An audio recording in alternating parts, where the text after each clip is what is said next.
أعوذ بالله من الشيطان الرجيم بسم الله الرحمن الرحيم الحمد لله رب العالمين الرحمن الرحيم مالك يوم الدين إياك نعبد وإياك نستعين اهدنا الصراط المستقيم صراط الذين أنعمت عليهم غير المغضوب عليهم ولا الضالين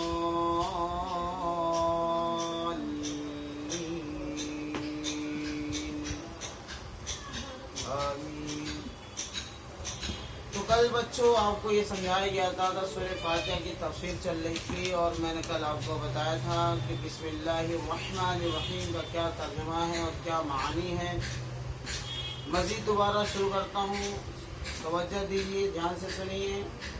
بسم اللہ الرحمن الرحیم، شروع اللہ کے نام سے جو بڑا مہربان نہایت رحم کرنے والا ہے۔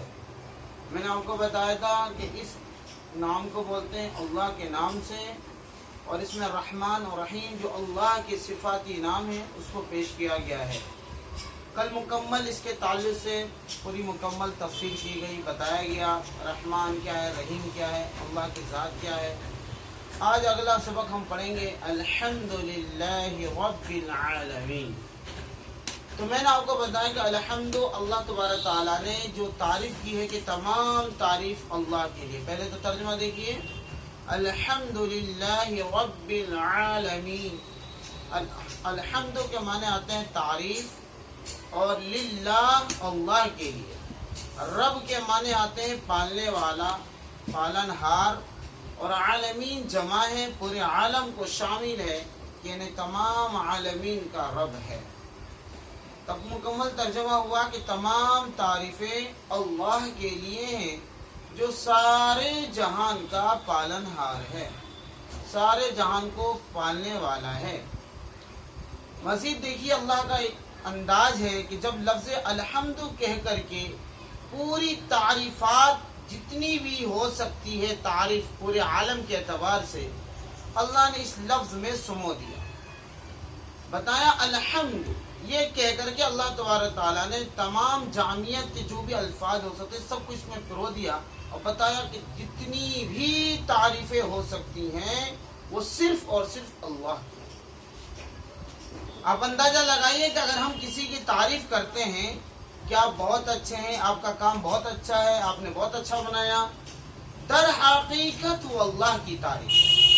کیونکہ جب آپ اس کے بیک میں جائیں گے، پیچھے جائیں گے، تو پتہ چلا کہ جس کی تعریف ہو رہی ہے اس کو پیدا کرنے والا کون ہے؟ اس کا پیدا کرنے والا رب ذوالجلال اللہ ہے، اللہ ہی خالق ہے۔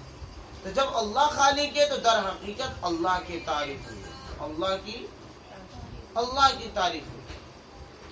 تو گویا کہ اللہ نے اس کے اندر خوبیاں، وہ صفات اللہ تبارک تعالیٰ نے ڈال دی ہیں، اس صفات کی وجہ سے ہم اس کی تعریف کر رہے ہیں کہ اللہ کی تعریفیں ہیں، تمام تعریفیں اللہ کی۔ تو دنیا میں ہم جس کی بھی تعریف کرتے ہیں تو ساری خلقت جو بھی اللہ نے کی ہے اور اللہ نے سب کو بنایا ہے، تو تعریف ہونی چاہیے، کس کی ہونی چاہیے؟ اللہ کی ہونی چاہیے۔ اس لیے اللہ نے کہا کہ الحمد، تمام تعریف، خاص کر کے اللہ نے کہا کہ صرف اللہ کے لیے تعریف خاص ہو۔ مزید اللہ نے اپنی طرف اس لفظ کو بڑھا کر کے نسبت کر دیا للہ، تعریف کس کے لیے؟ اللہ کے لیے، کیونکہ اللہ کو حق ہے کہ اللہ نے آسمان کو، زمین کو، چرند پرند کو، انسان کو، مخلوقات کو، ساری چیزوں کو پیدا کیا، اور نہ جانے کتنے عالم کو پیدا کیا، اور اس عالم میں نہ جانے کیا کیا چیزیں بس رہی ہیں، وہ اللہ کو پتہ ہے، اللہ کو معلوم ہے۔ اس لیے اللہ نے کہا تمام تعریفیں ہر اعتبار سے جو تعریفیں ہو سکتی ہیں وہ صرف اور صرف اللہ کے لیے، اللہ نے اپنے لیے خاص کر دیا۔ ہم انسانوں کی تعریف جو کرتے ہیں وہ ایک طریقے سے عارضی ہے، وقتی ہے کہ ہم نے تعریف کیا اس کی خوبیوں کو بیان کرتے ہوئے، در حقیقت وہ خوبیاں اللہ نے ڈالی ہے، اللہ نے بتایا ہے کہ تمہارے اندر وہ خصوصیات اگر اللہ آپ کو نہ پیدا کرتا، اگر اللہ تعالیٰ آپ کے اندر وہ ٹیلنٹ، وہ دماغ نہ دیتا تو کیا آپ وہ کام کر سکتی ہو؟ اگر اللہ آپ کو دماغ نہ دیتا، اللہ آپ کو سوجھ بوجھ نہ دیتا، اللہ آپ کے اندر وہ صلاحیت پیدا نہیں کرتا تو کیا آپ وہ کام کر سکتی ہو؟ ایک پاگل آدمی کیوں نہیں کرتا، اور ایک انجینئر، ایک پروفیسر اور ایک سائنسداں آدمی کیوں وہ کام کو کر جاتا ہے؟ فرق یہی ہے کہ وہ ایک اللہ تعالیٰ نے اس کے اندر سوجھ بوجھ اور عقل کا مادہ پیدا کیا ہے، برخلاف ایک پاگل آدمی کے جس کا عقل مایوس ہو، ختم ہو گئی ہو، مجنون دیوانہ ہو، تو اس برخلاف اس کے، سمجھ گئے آپ؟ اس لیے اللہ نے جو آپ کو صلاحیتیں دی ہیں، اس لیے اللہ تعالیٰ کی جو صفاتی چیزیں ہیں وہ صفاتوں میں سے اللہ نے وہ صفاتیں آپ کو دی، ان صفاتوں کا آپ استعمال کر رہی ہو۔ اللہ نے بار بار آپ سے کہا ہے کہ غور کرو، افلا ينظرون الى الابل كيف خلقت والى السماء كيف رفعت۔ یہ دعوت کس لیے ہے؟ یہ دعوت اسی لیے ہے کہ اللہ نے آپ کے اندر وہ صلاحیتیں پیدا کی ہیں، اور مزید اللہ تعالیٰ آپ سے کہنا چاہ رہا ذرا غور تو کرو، الى السماء كيف رفعت، ذرا آسمان کی طرف دیکھو کہ اللہ نے اس آسمان کو کتنے بلند بنایا ہے، دیکھیے ذرا، غور کیجیے، غور کرنے کی دعوت دی، اور دعوت اسی کو دی جاتی ہے غور کرنے کی جس کے اندر سوجھ بوجھ ہو، عقل ہو، اور اللہ نے پہلے سے پیدا کر دیا۔ انسان اپنی عقل کا 3 سے 4% کا عقل کا استعمال کرتا ہے، باقی عقل کا استعمال نہیں کرتا۔ تو اس لیے اللہ نے کہا کہ تمام تعریف اللہ کے لیے، تو در حقیقت تمام تعریفیں اللہ کے لیے ہیں، تو اللہ نے اپنے ساتھ اس نسبت کو جوڑ دیا، کیوں کہ اگر مخلوق کی طرف اس نسبت کو جوڑ دیں تو مخلوق اس قابل نہیں ہے، اس لیول کا نہیں ہے، کیونکہ وہ مخلوق محتاج ہے، ضرورت مند ہے، ہر چیز کا محتاج ہے، اور اللہ کسی چیز کا محتاج نہیں ہے۔ بولو بھائی، نہیں ہے، اللہ کسی چیز کا محتاج نہیں ہے۔ تو اللہ نے کہہ دیا کہ تعریف صرف میرے لیے ہے، میں اس کا حقدار ہوں کیونکہ میں نے تمام چیزوں کا پیدا کیا۔ مزید اپنی صفات کو بتایا کہ تعریف کیوں ہے، اور بھی وضاحت کے ساتھ سمجھایا کہ میری تعریف اس لیے اور بھی ہے کیونکہ میں رب بھی ہوں۔ آگے کا ایک صفات بتا اللہ نے اپنی، رب العالمین، الحمد للہ رب العالمین۔ تو گویا کہ رب کہہ کر کے اللہ تعالیٰ نے ربوبیت کا اظہار کیا اور بتایا کہ میں رب بھی ہوں، رب پالنے والا ہوں۔ کون ایسی ذات ہے جو پال سکتی ہے؟ ذرے ذرے مخلوقات کو اللہ ہی پرورش کر رہا ہے، اللہ ہی اس کی نگہبانی کر رہا ہے، دیکھ ریکھ کر رہا ہے۔ ماں کے پیٹ میں ایک بچہ پلتا ہے، اس کی پرورش کون کر رہا ہے؟ اس کی دیکھ ریکھ کون کر رہا ہے؟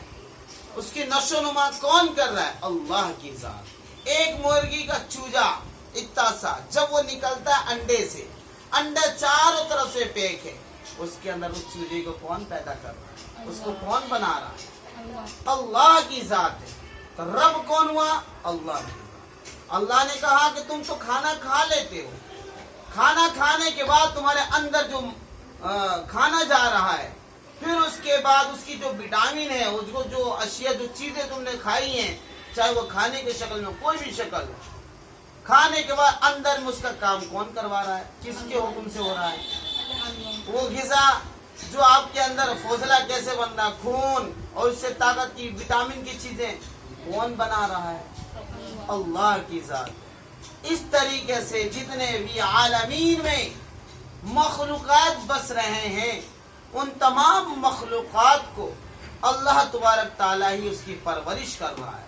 اس لیے اللہ نے کہا تعریف بھی میرے لیے، اور تعریف کس وجہ سے؟ کیونکہ کسی کی خوبیاں، تعریف کس بنا پر کی جاتی ہے؟ جب اس کی کچھ خوبیاں نظر آ جائیں، کچھ تعریفات آ جائیں، خوبیاں ہوں تو سمجھ میں آتی ہے، جب اس کی تعریف کی جاتی ہے۔ آپ کوئی کام کیجئے، آپ کوئی اچھا کام کیجئے تو آپ کو اندازہ ہوتا ہے کہ بھائی بہت اچھا کام کیا، آپ کی تعریف ہوتی ہے کہ ماشاءاللہ آپ نے بہت اچھا کام کیا، یہ گاڑی بنا دی، یہ بلڈنگ بنا دیا، یہ کام کر دیا، بہت اچھا کھانا بنایا۔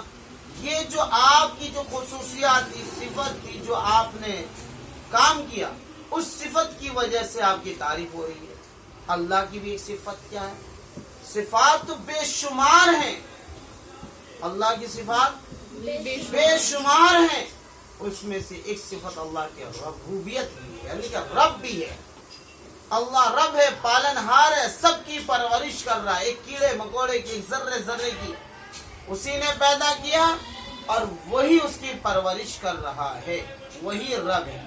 ایک کیڑا، خون کا ایک قطرہ دیکھ لیجیے، اس خون کے قطرے میں کتنے کیڑے ہیں جو خوردبین سے نظر آتے ہیں، اس کو بھی اللہ تعالیٰ نے آنکھیں دی ہوں گی، پیر دیے ہوں گے، اچڑی پتڑی دیے ہوں گے، پیٹ بنایا ہوگا، جس کی وجہ سے اس کو خوراک مل رہا ہے۔ یہ اللہ کی شان دیکھیے، اللہ کی ربوبیت دیکھیے، اس کیڑے کو بھی کون پال رہا ہے؟ اللہ۔ یہ ہے میرا رب۔ اس لیے اللہ نے کہا اگر تعریف بھی ہے تو کس بنا پر، اور بھی دیکھیے میری خصوصیات تو لاکھوں کروڑوں اربوں ہیں، جو تم گننا چاہو تو گن نہیں سکتے، میری نعمتوں کو گنانا چاہو تو گنا نہیں سکتے۔ لا تقنطوا من رحمت اللہ، اللہ کی سے کبھی نا امید مت ہونا۔ پھر اللہ نے کہا اللہ کی اگر رحمت کو گنانا تو ان تعدوا نعمتا، اللہ نے کہا لا تحصوها، تم نعمتوں کو گنانا چاہو تو اس کو شمار نہیں کر سکتے۔ سمجھ لیجیے، تو یہ ہے میرا رب۔ سمجھ گئے میری بات؟ پھر آگے اللہ تعالیٰ نے کہا رب العالمین، آگے قید کر دیا عالمین کا بھی۔ کیا قید کیا؟ کہ میرا رب کون ہے؟ جو عالمین ہے۔ اللہ نے کہا تمام تعریف اللہ کے لیے جو سارے جہان کا پالنہار ہے۔ کیا کہا؟ پورے عالمین کا لفظ استعمال کر کے اللہ تعالیٰ نے تمام عالم کو شامل کر دیا۔ کہ رب بھی ہے تو صرف ایک عالم دوزخ نہیں، عالم جنت نہیں، عالم ارواح نہیں، عالم برزخ نہیں، جتنے بھی عالم ہیں تمام عالم کا اگر کوئی دیکھ ریکھ کرنے والا ہے، پرورش کرنے والا، اس کی نظم و نسق کو کرنے والا اگر کوئی ذات ہے تو کون ہے بیٹا؟ صرف اللہ کی ذات ہے۔ اللہ کے سوا کوئی ایسی ذات نہیں جو رب کا حق ادا کر سکے، صرف اور صرف اللہ کی ذات۔ اللہ تعالیٰ نے آگے ایک صفات بیان کی الرحمن الرحیم۔ اب آگے سورہ دیکھیے کہ اللہ تعالیٰ مہربان اور نہایت رحم والا ہے، تو گویا کہ تعریف کرتے ہوئے اللہ تعالیٰ نے اپنی ایک صفت اور بیان فرما دی کہ جو رحمان ہے، رحیم ہے۔ ابھی میں نے اس کی تفسیر رحمان اور رحیم کی بسم اللہ الرحمن الرحیم میں کر چکا ہوں، لہذا اب اس کی زیادہ ضرورت نہیں ہے۔ مجھے امید ہے کہ انشاءاللہ آپ کو آج کی یہ ایک آیت الحمدللہ رب العالمین اچھے انداز سے سمجھ میں آیا ہوگا۔ دوبارہ ترجمہ دیکھ لیجئے۔ الحمد کے معنی آتے ہیں تعریف، للہ لام کے معنی لیے، اللہ کے معنی اللہ، تمام تعریف للہ اللہ کے لیے ہے، رب کے معنی پالنے والا، عالمین کے معنی سارے جہان کا، تمام جہانوں کا رب، اس کا ترجمہ کر سکتے ہیں۔ اب ترجمہ مکمل کریں گے۔ الحمدللہ رب العالمین، تمام تعریفیں اللہ کے لیے ہیں جو سارے جہان کا پالن ہار ہے۔ مجھے امید ہے کہ انشاءاللہ آج کا سبق آپ کو سمجھ میں آیا ہوگا۔ ترجمہ سب کو سمجھ میں آ گیا؟ جی۔ تھوڑی سی تفسیر سمجھ میں آ گئی؟ جی۔ آئیے ماشاءاللہ۔ ماشاءاللہ۔ وآخر دعوانا الحمدللہ رب العالمین۔